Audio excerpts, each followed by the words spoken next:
मैं डॉक्टर अली इमाम, राजनीति विज्ञान विभाग, डीएवी पीजी कॉलेज सिवान। छात्रों, आज का टॉपिक है लोकतंत्र का विशिष्ट वर्गीय सिद्धांत। लोकतंत्र के क्लासिकल सिद्धांत की अव्यावहारिकता को देखते हुए अनुभववादी लेखकों ने इसे गहरी शंका की दृष्टि से देखा तथा इन लेखकों ने 20वीं सदी में लोकतंत्र का विशिष्ट वर्गीय सिद्धांत को पेश किया। ऐसे लेखकों में प्लेटो, मोस्का, मिचेल्स, बरहाम, शुम्पीटर आदि का नाम विशेष रूप से उल्लेखनीय है। उनका कहना है कि प्रत्येक समाज में कुछ विशिष्ट लोगों का एक ऐसा समूह होता है जो एक राजनीतिक समाज या देश पर शासन करता है। कुछ विशिष्ट लोग जो योग्यता की वजह से विशिष्ट होते हैं, हर क्षेत्र में अपनी शक्ति एवं प्रभाव रखते हैं। जनता की इच्छा, जनहित, बहुमत का शासन, उत्तरदायी सरकार, सार्वजनिक प्रभुत्व इत्यादि नारे, चाहे स्वयं ये लोग जनता को बहकाने, फुसलाने, मूर्ख बनाने या वोट बटोरने के लिए क्यों न देते हों, हर 5 साल के बाद चुनाव ही क्यों नहीं होते हों, किंतु राजनीतिक संगठन में अल्पमत का लौह नियम चलता है। आयरन लॉ ऑफ ओलिगार्की ही चलता है। शासन अल्पमत के काबिल लोगों का ही होगा, न काबिल बहुमत का नहीं। जनता का शासन असंभव चीज है, जैसा कि उस सिद्धांत के लेखकों का मानना है। यद्यपि लोकतंत्र का विशिष्ट वर्गीय सिद्धांत के चिन्ह प्लेटो की रचनाओं में पाया जाता है। प्लेटो की एक मशहूर रचना रिपब्लिक में गार्जियन क्लास को शासन करने का अधिकार दिया गया है, लेकिन 20वीं सदी में इस सिद्धांत को विकसित करने में प्लेटो, मोस्का, मिचेल्स, बरहम, सिराइट, मिल्स जैसे विद्वानों का महत्वपूर्ण योगदान है। प्लेटो के अनुसार प्रत्येक समाज में आबादी के 2 वर्ग होते हैं, निम्न स्तर के लोग और गैर विशिष्ट वर्ग, और उच्च स्तर के लोग और विशिष्ट वर्ग। जिन 2 भागों में उच्च स्तर के लोग या विशिष्ट वर्ग, जिसे 2 भागों में बांटा जा सकता है, शासन करने वाला विशिष्ट वर्ग तथा शासन न करने वाला विशिष्ट वर्ग। प्लेटो ने कहा है कि शासक विशिष्ट वर्ग को अंग्रेजी में गवर्निंग एलिट भी कहते हैं। इस विशिष्ट वर्ग में शेर और लोमड़ी दोनों की विशेषताएं होती हैं। अपने हाथों में शक्ति होने के कारण वे जनता को कुशलतापूर्वक समझा पाते हैं और प्रजातंत्र के माध्यम से वे जनता को आश्वस्त करने में सफल हो जाते हैं कि जो कुछ भी वे कर रहे हैं वह उनके हित में कर रहे हैं, यह उनके हित में है कि उनकी आज्ञा का पालन करें। छात्रों, प्लेटो ने यह भी कहा है कि विशिष्ट वर्ग यद्यपि बहुत कम होते हैं, फिर भी अपनी बौद्धिक योग्यता, प्रशासनिक तीक्ष्णता, सामरिक शक्ति या नैतिक शक्ति के आदि के आधार पर शासन करने में सफल हो जाते हैं। प्लेटो का यह भी कहना है कि गवर्निंग एलिट, शासक विशिष्ट वर्ग स्थिर या स्टैटिक नहीं होते हैं, उनमें समय समय पर परिवर्तन होता रहता है। वर्तमान शासक और विशिष्ट वर्ग अक्सर नए शासक विशिष्ट वर्ग के द्वारा बदल दिए जाते हैं और यह वर्ग जनता में से ही उभरता है, जिसे सर्कुलेशन ऑफ एलिट्स कहते हैं।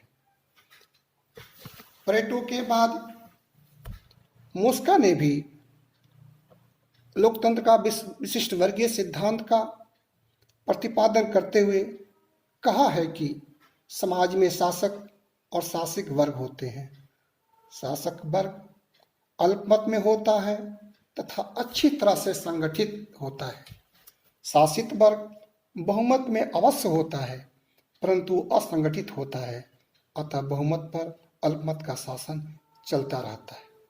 इसी तरह मिचेल्स ने भी अपने विचारों को व्यक्त करते हुए लोकतंत्र का अभिजनवादी या विशिष्ट वर्गीय सिद्धांत का प्रतिपादन करते हुए कहा है कि चूंकि प्रजातांत्रिक व्यवस्था में राजनीतिक दलों द्वारा चलाई जाती है, इसलिए इसका अनिवार्य परिणाम यह होता है कि दल के नेताओं के समूह का पूरी व्यवस्था पर आधिपत्य हो जाता है और जनता जो उनको चुनती है उनके ऊपर कोई प्रभावशाली नियंत्रण नहीं हो पाता है। छात्रों, क्योंकि वे सामान्यतः शांत और निष्क्रिय होते हैं। निश्चित रूप से लोकतंत्र का विशिष्ट वर्गीय सिद्धांत मुट्ठी भर लोगों के शासन पर जोर देता है। ठीक इसी तरह C.W.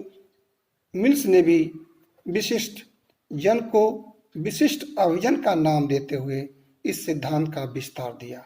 मिल्स के अनुसार विशिष्ट अभिजन वर्ग में ऐसे लोग शामिल होते हैं जो समाज में शीर्ष स्थान पर आसीन होते हैं। मिल्स मोस्का के द्वारा इस्तेमाल शासक वर्ग के स्थान पर पावर एलिट को अधिक पसंद करता है, क्योंकि शासक वर्ग शब्द से आर्थिक ध्वनि का बोध होता है, जबकि शक्ति अभिजन से राजनीतिक स्वर मुखरित होते हैं। ये सभी विद्वान प्रजातंत्र को विशिष्ट जनों के बीच प्रतियोगिता के रूप में देखते हैं, क्योंकि विशिष्ट जनों का चुनाव जनता के द्वारा होती है। प्रजातंत्र की आवश्यकताओं की पूर्ति तभी हो सकेगी जब लोग समय समय पर होने वाले चुनाव में भाग ले सकें। इसका मत है कि समाज में शक्ति प्राप्त करने के रास्ते सभी के लिए खुले हैं, किंतु उस शक्ति को प्राप्त करने के लिए प्रतियोगिता है और शक्ति कुछ विशिष्ट जनों के हाथों में ही केंद्रित रहती है, परंतु ये विशिष्ट जनता के लिए सदा उत्तरदायी होते हैं। इस सिद्धांत के प्रतिपादक राजनीतिक समानता के सिद्धांत में विश्वास नहीं करते हैं। उनकी मान्यता है कि शासक वर्ग और शासित वर्ग के बीच समानता स्थापित करने की बात केवल मूर्खतापूर्ण है, क्योंकि अपने श्रेष्ठतर या superior knowledge, character, wealth and respect के बल पर अभिजन वर्ग समाज पर हमेशा प्रभुत्व रखने में सफल होते हैं। लोकतंत्र का यह सिद्धांत मतदान के द्वारा राजनीतिक प्रक्रिया में जनता की भागीदारी पर बल देता है, लेकिन यह सिद्धांत जनता को नीति निर्धारण या राजनीतिक निर्णय लेने में किसी प्रकार के अधिकार को स्वीकार नहीं करता, क्योंकि लोगों में गहन और कठिन जन समस्याओं को समझने की योग्यता नहीं होती है। इस सिद्धांत के समर्थक चाहते हैं कि नीति का निर्धारण तथा क्रियान्वयन कार्य अभिजन वर्ग के हाथों में छोड़ दिया जाए, किंतु इसका यह अर्थ नहीं है कि जनता शासन के प्रति अपनी विचार को व्यक्त नहीं करे। चूंकि जनता के वोट के लिए राजनीतिक अभिजनों के बीच प्रतियोगिता चलती है, इसलिए वे जनता की इच्छाओं की उपेक्षा नहीं कर सकते। छात्रों, संक्षेप में इस सिद्धांत की निम्नलिखित विशेषताएं हो सकती हैं। जैसे पहला, किसी राजनीतिक व्यवस्था में नियंत्रण की स्थिति तथा निर्णय करने का तंत्र पर छोटे समूह का अधिकार होता है। यह व्यक्ति अत्यंत प्रतिष्ठित और प्रभावशाली होते हैं। दूसरे, अभिजनों की श्रेष्ठता का आधार उसकी श्रेष्ठ बौद्धिक योग्यता, प्रशासनिक क्षमता और नैतिक तथा सैनिक शक्ति है। तीसरे, विभिन्न अभिजन समूहों के बीच चलने वाली लगातार प्रतियोगिता सभी समाजों की विशेषता है। चाहे दुनिया का कोई भी देश है, सिर्फ छोटे समूहों के बीच में ही राजनीतिक शक्ति प्राप्त करने के लिए प्रतियोगिता चलती है। चौथे, अभिजन समुदाय अच्छी तरह से संगठित होते हैं और एक दूसरे के हितों की रक्षा भी करते हैं, ऐसा नहीं है। पांचवें, वास्तविक राजनीतिक निर्णय अभिजनों के द्वारा लिए जाते हैं, जनता के द्वारा नहीं। लोग केवल उन लोगों को स्वीकार या अस्वीकार कर सकते हैं जिन्हें उन पर शासन करना है। छठे, अभिजन लोग अपने हितों की रक्षा करने का प्रयत्न करते हैं और यह बताने का प्रयास करते हैं कि उन हितों का उद्देश्य जन कल्याण है।